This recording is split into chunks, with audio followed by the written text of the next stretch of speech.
There were some older structures on the property, but there is no trace of where they went. In front of you is a classroom. But before it was a classroom, it was a wagon shed, and before that, in the early 1800s, an ice house. There were ice tongs buried in the back, along with some bottles.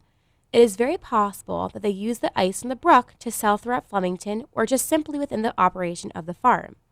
The front of the building is the oldest piece of the structure. That was probably built around the 1790s, at the time when the house was being built.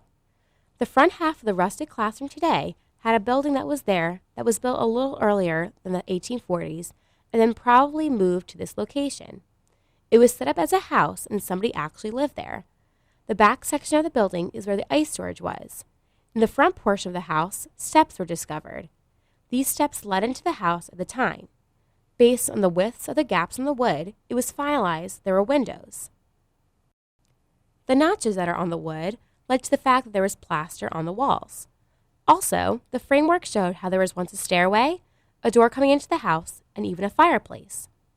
It probably became a wagon house in the 1890s. If you move a little to your right, you can see a concrete bridge. These parts of the barn were built by the second family that came here after the Cases by the name of the Davises.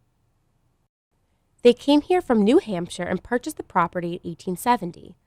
They lived here for 40 years, and they built this barn and some other structures on the property. The Davises left the farm around 1910 and moved to New York City. The family had peach orchards, apple orchards, and even some cows. Holy cow! They weren't necessarily into the stock and dairy business, though. This was the wagon shed, and there was once a connector shed that was removed in 2015. Please walk towards the front of the barn with the Dvoor Brothers logo written across it. It is directly behind you. When you arrive, please press the next button on your device. You may walk through the fence opening to get a better view of the barn.